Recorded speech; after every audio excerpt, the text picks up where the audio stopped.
పవర్లోకి వచ్చి నెల కూడా గల, కానీ విజయ్ గారి పార్టీ టీవీకేకి చాలా పెద్ద కాంట్రవర్సీని ఫేస్ చేస్తుంది. అండ్ ఎలక్షన్ ముందు కూడా ఫేస్ చేశారు, కరూర్ స్టాంపేడ్ ఇష్యూ. ఆ టైంలో అయితే విజయ్ గారి పార్టీ యొక్క మెంబర్స్ దీన్ని చాలా నీట్గా డీల్ చేశారు. అంటే ప్రజల్లో ఎక్కువ నెగిటివిటీ రాకుండా చూసుకున్నారు. ఆ తర్వాత ఆయన వైఫ్ విడాకులు ఫైల్ చేయడంతో అది ఇంకా పెద్దదైంది.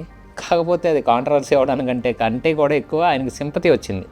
అండ్ మూవీని డిఎంకే గవర్నమెంట్ లీక్ చేయడం అండ్ బ్యాన్ చేయడం లాంటివి. లీక్ చేయడం అని అనకూడదులే కానీ బ్యాన్ చేయడం లాంటివి. అంటే డిఎంకేనే లీక్ చేసిందని చెప్పలేము, రూమర్స్ అయితే ఉన్నాయి. బట్ అండ్ వీటితో పాటు ఇంకొన్ని నెగిటివ్ పాయింట్స్ కూడా ఉన్నాయి. బట్ వాటన్నిటిని ఆయన పార్టీ మెంబర్స్ చాలా క్లీన్గా హ్యాండిల్ చేశారు. ముఖ్యంగా విడాకుల విషయం అండ్ ఆ ఎఫ్ఐఆర్ విషయం అయితే ఎఫ్ఐఆర్ని ఒక నెగిటివ్లా కాకుండా దాన్ని కూడా ఒక ఎలివేషన్ కింద చేశారు.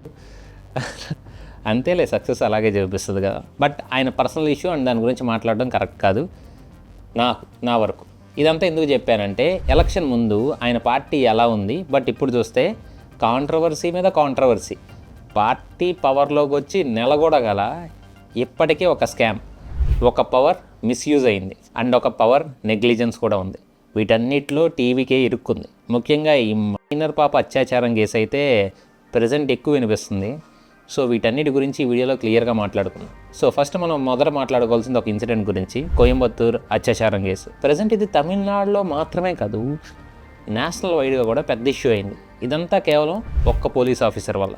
అసలు ఏం జరిగిందంటే May 21, 2026 కోయంబత్తూర్ డిస్ట్రిక్ట్లో ఒక ఊర్లో 10 సంవత్సరాల పాప ఉంది.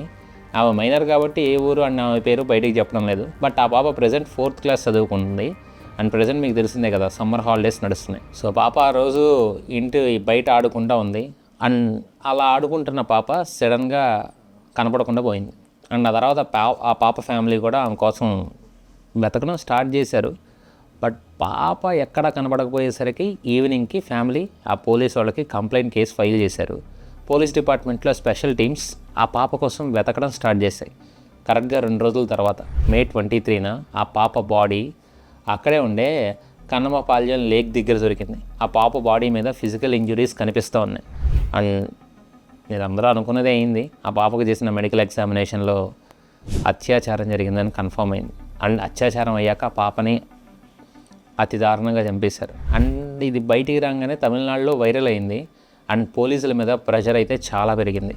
దీనివల్ల పోలీసులు 24 గంటల్లోనే 2 సస్పెక్ట్స్ని అరెస్ట్ చేశారు. ఇందులో main accused K Karthi and వీడి వయసు 33 సంవత్సరాలు. అండ్ ఇది ఒకటే కాదు, వాడు ఆ ఫ్యామిలీకి నైబర్. ఆ పాప వాడిని మామ అని పిలిచేదంట. రెండో సస్పెక్ట్ ఆర్ మోహన్. వీళ్ళిద్దరూ దొరికాక కార్తీ ఆ పాపని చెప్పాడు ఏం జరిగిందో. ఆ పాపని తన 2-వీలర్ మీద మాయమాటలు చెప్పి తీసుకుని వెళ్ళాడంట. అండ్ ఆ విషయాన్ని వాడే కన్ఫెషన్లో చెప్పాడు. అండ్ యాక్చువల్గా పోలీసులు అతన్ని అరెస్ట్ చేయడానికి వెళ్ళినప్పుడు అతను బిల్డింగ్ నుంచి దూకేసి చనిపోవాలని ట్రై చేశాడంట. Right hand and right leg కూడా ఫ్రాక్చర్స్ అయ్యాయి. ప్రజెంట్ అయితే కోయంబత్తూర్ మెడికల్ కాలేజ్ హాస్పిటల్లో ఉంచారు. అండ్ ఇప్పటివరకు అయితే పోలీసులు చాలా ఫాస్ట్గా యాక్ట్ చేశారనే చెప్పొచ్చు. ఎందుకంటే మీకు తెలిసిందేగా, కేవలం 24 గంటల్లో అరెస్ట్ చేయడం ఓకే, అది పాజిటివ్ విషయమే. కానీ ఇక్కడి నుంచి ఇంకో విషయం మొదలైంది. పోలీసులు వీళ్ళని అరెస్ట్ చేశాక May 23న పోలీస్ డిపార్ట్మెంట్ ప్రెస్ మీట్ పెట్టింది. అండ్ అందులో west zone IG R V Ramya Bharathi గారు ప్రెస్ మీట్ని అడ్రస్ చేశారు. అండ్ అందులో బ్రీఫింగ్ కూడా బాగానే ఇచ్చారు. బట్ ఆ ప్రెస్ మీట్కి ముందు, అంటే ఆ ప్రెస్ మీట్ స్టార్ట్ అవడానికి ముందు ఆ సీనియర్ పోలీస్ ఆఫీసర్ కొలీగ్స్తో హాయిగా నవ్వుతా క్యాజువల్లీ ఇంటరాక్ట్ చేస్తూ కనిపించారు. ఆ ఫుటేజ్ అయితే సోషల్ మీడియాలో బాగా వైరల్ అయింది. అండ్ మీరు కూడా దాన్ని ఇక్కడ చూడండి. అండ్ దీని తర్వాత పోలీస్ రియాక్షన్ చాలా ఇంటెన్స్గా వచ్చింది. ఎందుకంటే ఒక 10 సంవత్సరాల మీద పాప మీద అత్యాచారం జరిగింది. ఆ కేసు గురించి మాట్లాడడానికి వెళ్ళిన సీనియర్ పోలీస్ ఆఫీసర్స్ ప్రెస్ మీట్కి ముందు ఎంత ప్రొఫెషనల్గా ఉండాలి. కానీ ఆమె నవ్వుతూ ఉంది. ఒక నిమిషం ఆలోచించండి, ఆ బ్రీఫింగ్ని ఆ పాప వాళ్ళ అమ్మ చూస్తూ ఉంటే ఎలా ఫీల్ అవుతూ ఉంటుందో. అండ్ ఇదే టైంలో ఇంకొక ఇన్సిడెంట్ కూడా జరిగింది.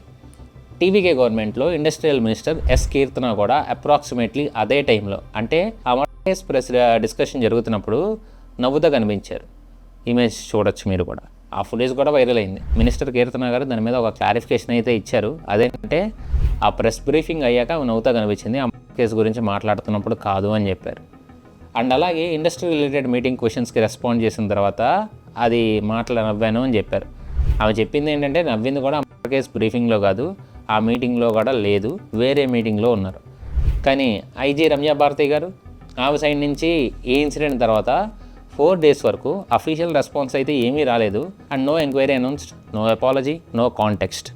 మామూలుగా అయితే తమిళనాడు పోలీస్ డిపార్ట్మెంట్ రోజు చిన్న చిన్న ఇష్యూస్ మీద కూడా క్లారిఫికేషన్స్ ఇస్తూ ఉంటుంది. కానీ ఇంత మేజర్ వైరల్ ఫుటేజ్ మీద కంప్లీట్ సైలెన్స్ మెయింటైన్ చేస్తున్నారు. అండ్ అది ఇంకా ఎక్కువ కాంట్రవర్సీ అయింది. అంటే ప్రజెంట్ ఈ పోలీస్ డిపార్ట్మెంట్ని కంట్రోల్ చేసే హోమ్ మినిస్టర్ డిపార్ట్మెంట్ అనేది మీకు తెలిసిందేగా, చీఫ్ మినిస్టర్ విజయ్ గారి కంట్రోల్లోనే ఉంది. అండ్ నావినవ్వడంతో గవర్నమెంట్కి సంబంధం లేకపోవచ్చు, బట్ దాని మీద 4 రోజులు ఎటువంటి ఎక్స్ప్లెనేషన్ లేకపోవడం అనేది ఖచ్చితంగా టీవీకే గవర్నమెంట్ మీద కొంచెం ప్రెషర్ పట్టుద్ది. అండ్ నేను కొన్ని మీమ్స్ చూశాను, కానీ అది వెరిఫైడ్ కాదు, అంటే జరగలేదని అనుకుంటున్నాను. ఏంటంటే విజయ్ గారు వాళ్ళని సస్పెండ్ చేశారు అని. బట్ నేను ఎక్కడైతే దాని మీద అఫీషియల్ అనౌన్స్మెంట్ చూడలేదు, ఓన్లీ ఇన్స్టాగ్రామ్ మీమ్స్లో వస్తున్నాయి. And BJP Tamil Nadu president Nagendran Vijay గారి మీద పర్సనల్ అటాక్ చేశారు. ఆయన ఏమన్నారంటే ఎలక్షన్ క్యాంపెయిన్లో పిల్లలతో ఎమోషనల్లీ కనెక్ట్ అయినట్టు నటించారు, కానీ ఇప్పుడు పాపల్ని ప్రొటెక్ట్ చేయలేకపోతున్నారు. ప్రొటెక్ట్ చేయడం పక్కన పెడితే కనీసం ప్రాపర్ రెస్పెక్ట్ కూడా ఇవ్వడం లేదని చెప్పారు. నిజమే, ప్రొటెక్ట్ చేయడం పక్కన పెట్టండి, ఎందుకంటే ప్రతి ఇంట్లో విజయ్ గారు ఉండలేరు. కానీ పోలీస్ డిపార్ట్మెంట్ స్ట్రిక్ట్గా ఉంటాయి, కొంతవరకైనా యాక్షన్ తీసుకుంటే తొందరగా ఇలాంటి కేసెస్ ఫ్యూచర్లో క్రిమినల్స్ మీద భయం పుట్టించవచ్చు. కానీ ప్రాపర్ యాక్షన్ అయితే తీసుకోవాలి కదా ఈ పోలీసులు నవ్వినందుకైనా. అండ్ అలాగే AIADMK general secretary ADMK Palaniswami గారు కూడా దీని మీద క్వశ్చన్ చేశారు. కొత్త గవర్నమెంట్ నిజంగా ప్రీవియస్ గవర్నమెంట్ కంటే కూడా డిఫరెంట్గా ఉందా ఉమెన్ సేఫ్టీ విషయంలో అని అడిగారు. అంతేకాదు, ఈ కేసులో పోలీసు ఇంకో మిస్టేక్ కూడా చేశారు. ఈ క్రిమినల్స్ని అరెస్ట్ చేసిన తర్వాత ఇచ్చిన ప్రెస్ రిలీజ్లో విక్టిమ్ అంటే ఆ పాప యొక్క అడ్రస్ మెన్షన్ చేసి ఉంది. అండ్ అది కూడా అటు తమిళ్ అండ్ ఇంగ్లీష్ 2 లాంగ్వేజెస్లో రిలీజ్ అయ్యి కూడా ఆమె అడ్రస్ మెన్షన్ అయ్యి ఉంది. సెక్షన్ 23 ప్రకారం మైనర్ విక్టిమ్ యొక్క నేమ్ కానీ, ఫోటోగ్రాఫ్ కానీ, school name, address, parents details publish చేయకూడదని ఉంది. అండ్ ఇది పనిషబుల్ అఫెన్స్ కూడా. ఇంకోటి కూడా ఉంది, అదేంటంటే ఇక్కడ ప్రెస్ రిలీజ్లో క్రిమినల్ ఆ పాప నైబర్ అని చెప్పినప్పుడు క్రిమినల్స్ అడ్రస్ కూడా చెప్పకూడదు. ఎందుకంటే ఆ క్రిమినల్ అడ్రస్ చెప్పడం అంటే ఇండైరెక్ట్గా ఆ విక్టిమ్ అయిన పాప అడ్రస్ కూడా చెప్పడమే. సో అలా కూడా చెప్పకూడదు. బట్ హాస్పిటల్లో తీసిన సస్పెక్ట్ కార్తీ ఫోటోగ్రాఫ్స్ సోషల్ మీడియాలో సర్క్యులేట్ అయ్యాయి. పోలీస్ డిపార్ట్మెంట్ దాన్ని ప్రివెంట్ చేయలేకపోయింది యాక్చువల్లీ. సెకండ్ సస్పెక్ట్ ఆర్ మోహన్ని కూడా కోర్టుకు ప్రొడ్యూస్ చేసినప్పుడు ఫేస్ కవర్ చేయలేదు. ఇవన్నీ ప్రొసీజరల్ ఫెయిల్యూర్స్. వెంటనే అరెస్ట్ చేశారు కానీ ప్రాపర్గా పాక్సో ప్రోటోకాల్ ఫాలో అవ్వలేదు. సీనియర్ అఫీషియల్స్ సెన్సిటివిటీ చూపించలేదు. అండ్ వీటన్నిటికీ మించి దీని మీద అంటే అఫ్ కోర్స్ బయటకు వస్తే అందరం ఫొటోస్ వాడతాం, బట్ వాళ్ళు అసలు ఫొటోస్ రిలీజ్ చేయకుండా ఉంటే అసలుకి ఫొటోస్ ఎవరు వాడడానికి ఉండదు కదా. అండ్ అఫీషియల్ రెస్పాండ్ రాలేదు దీని మీద వీటన్నిటికి మించి. అండ్ అలాగే ఆ పాప మదర్ తల్లి మీద కూడా చాలా పెయిన్ని ఫేస్ చేశారు. ఆ రిపోర్టర్స్ చెప్పిన దాని ప్రకారం జస్టిస్ దొరికే వరకు పాప బాడీని హాస్పిటల్ నుంచి తీసుకోవడానికి సైన్ చేయమని చెప్పారంట. కానీ అటాప్సీ తర్వాత హస్బెండ్ సిగ్నేచర్ తీసుకుని బాడీని హ్యాండ్ ఓవర్ చేశారు. Husband family ESI hospital back door నుంచి బాడీ అంబులెన్స్లోకి తీసుకెళ్లారు. ఆ మదర్ అంబులెన్స్ని ఫాలో చేయడానికి ట్రై చేస్తే అంబులెన్స్ వెళ్ళిపోయిందంట. అండ్ ఆ పాపను చూడడానికి వెళ్ళేసరికి క్రిమేషన్ అయిపోయింది. కన్న కూతురు అదే ఆ డెడ్ బాడీని చివరి దాకా చూసే ఛాన్స్ కూడా తల్లికి రాలేదు. దీని తర్వాత సీఎం విజయ్ ఆ పాప తల్లికి ఫోన్ కాల్ చేసి కండోలెన్సెస్ చెప్పారు, స్ట్రిక్ట్ పనిష్మెంట్ ఇస్తానని చెప్పారంట. అండ్ దీని మీద హై లెవెల్ రివ్యూ మీటింగ్ కూడా పెట్టి chief secretary, home secretary, advocate జనరల్తో fast track all sexual crime investigations చేయమని, పనిష్మెంట్స్ అనేది త్వరగా రావాలని చెప్పారు. బట్ ఆ పోలీస్ మీద ఏం యాక్షన్ తీసుకున్నారో అండ్ అలాగే ఇలాంటివి రిపీట్ కాకుండా ఏం చేస్తున్నారో చెప్పలేదు. అది క్లియర్గా పవర్ నెగ్లిజెన్స్. అండ్ దీనికంటే ముందు కొన్ని కాంట్రవర్సీస్ కూడా ఉన్నాయి, వాటి గురించి మాట్లాడుకుందాం. అండ్ మిగతా ఇన్సిడెంట్స్ చాలా ఇంపార్టెంట్, ఎందుకంటే ఇవి కేవలం మిస్టేక్స్ మాత్రమే కాదు, ఇవి పవర్లోకి వచ్చిన వెంటనే టీవీకే గవర్నమెంట్ ఎలా బిహేవ్ చేస్తుంది అనేది చూపిస్తున్నాయి. ఇందులో రెండో కాంట్రవర్సీ ఏంటంటే ఫైనాన్స్ మినిస్టర్ మ్యారియా విల్సన్ గురించి. టీవీకే గవర్నమెంట్ ఎక్కువ సీట్స్ గెలిచింది అండ్ దాని తర్వాత పవర్లోకి వచ్చింది అండ్ మినిస్టర్స్ ఓత్ తీసుకున్నారు. క్యాబినెట్ అనౌన్స్ కూడా అయింది. అందులో ఫైనాన్స్ మినిస్టర్గా మ్యారియా విల్సన్ని అపాయింట్ చేశారు. ఫైనాన్స్ మినిస్టర్ అంటే మీకు తెలిసిందే కదా, స్టేట్లో చాలా వాటికంటే ఇంపార్టెంట్ పోర్ట్ఫోలియోస్లో ఒకటి. స్టేట్ యొక్క బడ్జెట్ కానీ, రెవెన్యూ, ఎక్స్పెండిచర్ అన్నీ ఆయనే హ్యాండిల్ చేస్తారు. ఆయన ఓత్ తీసుకున్న కొన్ని గంటల్లోనే డిఎంకే ఐటీ వింగ్ ఒక వీడియో పోస్ట్ చేస్తుంది. ఆ వీడియో ఏంటంటే ఎలక్షన్ క్యాంపెయిన్ టైంలో సర్క్యులేట్ అయిన ఒక ఫుటేజ్. అందులో ఈ మ్యారియా విల్సన్ ఒక ఫ్యామిలీతో చాలా వైలెంట్గా బిహేవ్ చేస్తూ కనిపించారు. అండ్ అదే వీడియోలో వైలెంట్ యాక్షన్స్ కనిపించాయి అండ్ దీని మీద ట్రోల్స్ కూడా వినిపించాయి. అండ్ అలాగే ఇన్సిడెంట్ ఏంటి అనేది, ఆ గొడవ ఏంటి అనేది కూడా మీడియాలోకి వచ్చింది. సో గొడవ వచ్చేసి మ్యారియా విల్సన్ అండ్ ఆయన సొంత బ్రదర్కి మధ్యలో జరిగింది. అండ్ ఆయన తన ఓన్ బ్రదర్ హౌస్లోకి వెళ్ళి బలవంతంగా అలా చేశారని ఎలిగేషన్స్ అయితే వచ్చాయి. అండ్ అది ఫ్యామిలీ డిస్ప్యూట్ అని టీవీకి ఐటీ సెల్ కవర్ చేయడానికి ట్రై చేశారు. కానీ అప్పుడే ఆయన ఎలక్షన్ కమిషన్కి సబ్మిట్ చేసిన అఫిడవిట్ కూడా కొంచెం ఒకటి బయటపడింది. అందులో ఏముందంటే ఈయన మీద ఉన్న charges voluntarily causing hurt by dangerous weapons, అంటే డేంజరస్ వెపన్స్తో అటాక్ చేయడం, అలాగే attempt to commit culpable homicide and దాంతోపాటు హౌస్ ట్రెస్పాస్, అంటే బలవంతంగా ఇవన్నీ ఛార్జెస్గా లిస్టెడ్ అయ్యి ఉన్నాయి. అంతేకాదు ఇదే టైంలో ఈయన మీద కొన్ని ప్రీవియస్ కేసెస్ కూడా బయటపడ్డాయి.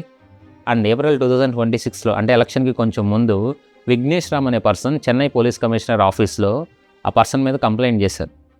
అండ్ అందులో ఏముందంటే 2017 and 19 మధ్య మ్యారియా విల్సన్ మేనేజ్ చేసిన ఎడ్యుకేషనల్ ఇన్స్టిట్యూషన్కి బల్క్ గ్రాసరీ ఐటమ్స్ సప్లై చేశారు. దానికి కూడా అప్రాక్సిమేట్లీ ఒక 1.10 crore పేమెంట్ రాలేదనంట.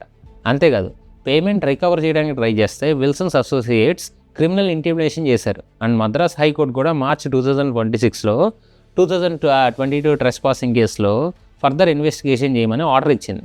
అండ్ ఇప్పుడు దీని మీద అఫీషియల్ రెస్పాన్స్ ఏంటంటే టీవీకేది ఏమీ లేదు.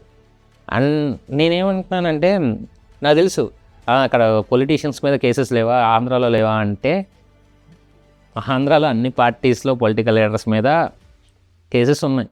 అండ్ టీవీకే గవర్నమెంట్ ఏదో చేస్తుందని ఆశిస్తున్నప్పుడు ఇన్ని కేసెస్ ఉన్న వాళ్ళకి ఎలా ఇచ్చారని. అండ్ టీవీకే నుంచి రెస్పాన్స్ లేదు. బేసిక్గా పార్టీ ఫార్మల్ రెస్పాన్స్ ఇవ్వలేదు. ఫైనాన్స్ మినిస్టర్ని తీసేయడం పక్కన పెట్టండి, ఒక అఫీషియల్ క్లారిటీ అయినా ఇవ్వాలి కదా. ఎందుకంటే ఒక పర్సన్ పవర్లోకి రాకముందే ఇలా చేస్తే పవర్లో ఉంటే ఎలా చేస్తాడనే డౌట్ ప్రజలకు ఉంటుంది. ఈవెన్ ఆయన తప్పు లేకపోయినా ప్రాపర్ క్లారిఫికేషన్ అనేది ఉండాల్సిందే. అంటే విజయ్ గారి నుంచి చాలామంది ఎక్స్పెక్ట్ చేసేది అదే. అండ్ ప్రాబ్లం ఏంటంటే విజయ్ గారు అంతకుముందున్న డిఎంకే మీద ఇలాంటి ఎలిగేషన్సే చేశారు. అంటే డిఎంకేలో గూండాలు ఉన్నారని అలాగా. అండ్ విజయ్ ఎలక్షన్లో ఏం ప్రామిస్ చేశారంటే DMK corruption, family politics and అలాగే ఇలాంటి క్రిమినల్ పాలిటిక్స్ అన్ని ప్రాబ్లం అని చెప్పారు. వాటి నుంచి ప్రజలకి మార్పు తీసుకురావాలని చెప్పారు విజయ్ గారే ఆయన క్యాంపెయిన్లో. ఇప్పుడు ఓన్ ఫైనాన్స్ మినిస్టర్ మీద క్రిమినల్ కేసెస్ పెండింగ్గా ఉంటే ప్రాపర్ రెస్పాన్స్ ఇవ్వలేదు అండ్ ఆయన్ని తీసుకెళ్ళి పవర్లోకి కూర్చోబెట్టారు. అండ్ ఇది ఒకటే కాదు, ఇంకోటి ఏంటంటే ఫైనాన్షియల్ ఫ్రాడ్ డౌట్స్ కూడా ఉన్నాయి. అండ్ అదే మన మూడో కాంట్రవర్సీ, టెండర్ స్కామ్. అండ్ ఇది చాలా ఇంట్రెస్టింగ్గా ఉంటుంది. ఎందుకంటే ట్రాన్స్పరెన్సీ లేకపోవడం అంటే ఏంటో టీవీకి గవర్నమెంట్ ఫస్ట్ వీక్స్లోనే చూపించింది. గైస్ ఇంకా చాలా వీడియో ఉంది. దానికంటే ముందు చిన్న రిక్వెస్ట్ ఏంటంటే కొత్త వాళ్ళు ఎవరైనా చూస్తుంటే ఛానల్ని సబ్స్క్రైబ్ చేసి చూడండి గైస్. మీరు సబ్స్క్రైబ్ చేయడం వల్ల ఎక్కువ మందికి రీచ్ అవ్వడానికి అవకాశం ఉంటుంది. అండ్ అలాగే వీడియో లైక్ చేయండి, మీ ఫ్రెండ్స్ అండ్ ఫ్యామిలీకి వీడియోని షేర్ చేయండి. షేర్ చేస్తే ఎక్కువ మందికి రీచ్ అవ్వడానికి అవకాశం ఉంటుంది. సో షేర్ చేస్తానని ఆశిస్తున్నాను. సో షేర్ చేయండి. Thank you. ఇంకా వీడియోని కంటిన్యూ చేద్దాం. దీనికంటే ముందు మనం ఆస్ట్రాలజర్ కాంట్రవర్సీ గురించి మాట్లాడుకోవాలి. దీని గురించి ఆల్రెడీ చెప్పాను, బట్ మళ్ళీ మాట్లాడదాం ఒకసారి. May 12, 2026 టీవీగా గవర్నమెంట్ పవర్లోకి వచ్చిన కొన్ని రోజుల్లోనే సీఎం విజయ్ గారు తన ఆస్ట్రాలజర్ని ఆఫీస్ ఆఫ్ స్పెషల్ డ్యూటీగా అపాయింట్ చేశారు. ఆ పర్సన్ పేరు రిక్కీ రాధన్ పండిట్ వేట్రివల్. అండ్ దీని గురించి బయటకు రాగానే కొంచెం క్రిటిసిజం వచ్చింది. అపోజిషన్ అంటే డిఎంకే, బీజేపీ, ఏఐడిఎంకే అన్నీ దీని మీద స్ట్రాంగ్గా మాట్లాడాయి. పాలిటిక్స్లోకి ఒక పండిట్ని తీసుకొని వచ్చి వాళ్ళకి అఫీషియల్ పవర్ ఇవ్వడం ఏంటి అని. అలాగే పార్లమెంట్ ఫ్లోర్లో కూడా క్వశ్చన్స్ వచ్చాయి. ఈవెన్ విజయ్ అలైస్ కూడా క్రిటిసైజ్ చేశారు. టీవీకే మినిస్టర్ స్టార్టింగ్లో డిఫెండ్ చేశారు కానీ ప్రెషర్ తగ్గలేదు. 24 గంటల్లోనే అంటే అపాయింట్మెంట్ ఇచ్చిన నెక్స్ట్ డేనే గవర్నమెంట్ ఆ ఆర్డర్ని రివోక్ చేసింది. అండ్ ఇది TVK government decision making process గురించి ఒక ఎగ్జాంపుల్ ఇస్తుంది. అండ్ ఇప్పుడు ఇంకో మెయిన్ ఇష్యూ గురించి మాట్లాడదాం. అదే 6 hours టెండర్ స్కామ్. May 19, 2026 పవర్లోకి వచ్చిన ఒక వారంకి రూరల్ డెవలప్మెంట్ డిపార్ట్మెంట్ ఒక టెండర్ను ఓపెన్ చేసింది. అండ్ ఆ టెండర్ ఏంటంటే కాంచీపురం డిస్ట్రిక్ట్లో కరపెట్టై విలేజ్లో 30,000 లీటర్లు ఉండే ఒక వాటర్ ట్యాంక్ కన్స్ట్రక్షన్. అది ఈ కాంట్రాక్ట్ వాల్యూ వచ్చేసి 16.83 lakhs. అండ్ టెండర్ ప్రాసెస్ ఎలా జరిగింది అంటే మార్నింగ్ 9 AM టెండర్ ఓపెన్ అయింది. డెడ్లైన్ ఏంటో తెలుసా? అదే రోజు 3 PM, అంటే కేవలం 6 గంటలు మాత్రమే. అండ్ 4 PM బిడ్స్ ఓపెన్ చేస్తారు. సో ఒకే రోజులో టెండర్ కంప్లీట్ అయింది. అండ్ ఇది సోషల్ మీడియాలో వైరల్ అయింది. అంటే కేవలం 6 గంటలు మాత్రమే. అండ్ 4 PM బిడ్స్ ఓపెన్ చేస్తారు. అండ్ ఒకే రోజులో టెండర్ అనేది కంప్లీట్ అవుతుంది. ఇది సోషల్ మీడియాలో వైరల్ అయింది. 6 గంటల్లో బిడ్ ప్రిపేర్ చేయడం, డిపిఆర్ అంటే డీటెయిల్డ్ ప్రాజెక్ట్ రిపోర్ట్ తయారు చేయడం, అన్ని ప్రొసీజరల్ ఫార్మాలిటీస్ కంప్లీట్ చేయడం. ఇది ఏ సీరియస్ కంపెనీకి పాసిబుల్ అయ్యింది? ఇది ప్రీ సెలెక్టెడ్ కాంట్రాక్ట్ కోసమే స్ట్రక్చర్ చేసిన టెండర్ అని డిఎంకే ఎలిగేషన్ ఇస్తుంది. అండ్ దీని తర్వాత డిఎంకే స్టేట్ డిప్యూటీ సెక్రటరీ అవతరాసన్ మాట్లాడుతా ఈ గవర్నమెంట్ ఏదో స్పీడ్గా వర్క్ చేస్తుందని అనుకోకండి, ముందే డిసైడ్ అయ్యి కాంట్రాక్ట్ని వాళ్ళకి అనుకూలంగా ఇచ్చారు. ఫాస్ట్గా అంటే 3-4 రోజులు మినిమం టైం తీసుకోవాలి. ఎందుకంటే టెండర్ గురించి ప్రాపర్ డీటెయిల్స్ చూసి దాన్ని ప్లాన్ చేయడానికి 1-2 రోజులు పట్టుద్ది. అలాంటిది 4 గంటల్లో ఎలా అని చెప్పేసి రూరల్ డెవలప్మెంట్ మినిస్టర్ ఎన్ ఆనంద్ని ట్యాగ్ చేసి అడిగారు. And transparency in tenders act violations జరిగాయని కూడా ఎలిగేషన్స్ వేశారు. అఫీషియల్స్ని సస్పెండ్ చేయమని డిమాండ్ చేస్తున్నారు. అండ్ దీని తర్వాత గవర్నమెంట్ రెస్పాన్స్ ఏంటి అంటే అదే రోజులోనే టెండర్ని క్యాన్సిల్ చేసింది. అండ్ దానికి ఇచ్చిన రీజన్స్ ఏంటో తెలుసా? అడ్మినిస్ట్రేటివ్ రీజన్స్ అని చెప్పారు. అంటే ప్రాపర్ ఎక్స్ప్లెనేషన్ లేదు. నాకేమనిపించిందంటే ఈ కేసులో మీరు టెండర్ కంప్లీట్ చేసి మేము ఇలా చేసామని ఎక్స్ప్లెనేషన్ ఇవ్వాల్సింది. అప్పుడు నిజంగా వాళ్ళకి డిఎంకేకి కౌంటర్గా ఉండేది. అండ్ నిజంగా మీరు చాలా ఫాస్ట్గా వర్క్ చేస్తున్నారు అన్నట్టు కనబడేది. సో ఇప్పుడు ఈ రెండు ఇన్సిడెంట్ ప్యాటర్న్ చూడండి.